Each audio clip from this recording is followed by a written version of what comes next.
Shalom, salam sejahtera. Renungan malam seiman berjudul Tanda Kedatangan Kristus. Ketika Yesus duduk di atas bukit Zaitun, datanglah murid-muridnya kepadanya untuk bercakap-cakap sendirian dengan dia. Kata mereka, katakanlah kepada kami bila manakah itu akan terjadi dan apakah tanda kedatanganmu dan tanda kesudahan dunia. Matius 24 ayat 3. Banyak yang ingin mengetahui kapan Yesus akan datang dan kapan dunia ini akan berakhir. Perhatikanlah akan nubuatan yang telah terpenuhi dengan banyaknya malapetaka di dunia ini, khususnya dengan penyebaran pandemi coronavirus secara global beberapa tahun lalu.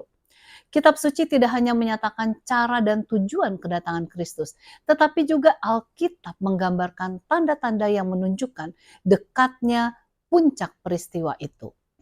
Tanda-tanda yang pertama mengumumkan kedatangan Kristus yang kedua kali telah berlangsung kurang lebih 1700 tahun setelah kenaikan Kristus ke surga.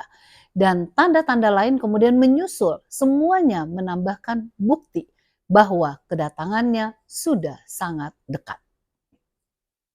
Kristus meramalkan akan datangnya tanda-tanda pada matahari, bulan, dan bintang. Lukas 21 ayat 25.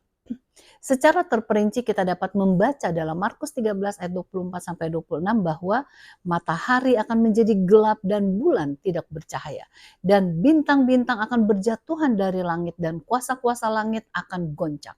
Pada waktu itu orang akan melihat Anak Manusia datang dalam awan-awan dengan segala kekuasaan dan kemuliaannya.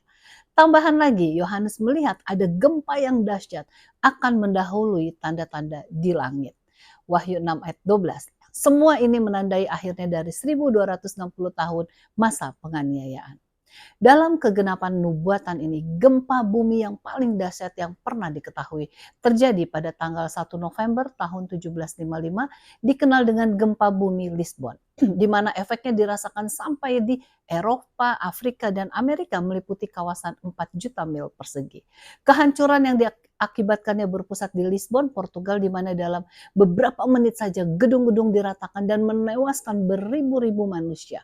Sementara efek fisik gempa bumi itu sangat besar dampaknya terhadap pemikiran pada ketika itu sungguh sangat berarti. Banyak orang yang hidup pada ketika itu mengakui bahwa peristiwa itu merupakan bagian dari akhir dunia, sehingga mendorong mereka supaya mulai dengan sungguh-sungguh memikirkan penghakiman Allah dan akhir zaman. Gempa bumi Lisbon memberikan dorongan untuk mempelajari nubuatan. Sejak itu banyak lagi gempa bumi yang telah terjadi. Kita sudah melihat tanda dekatnya kedatangan Kristus yang kedua kalinya.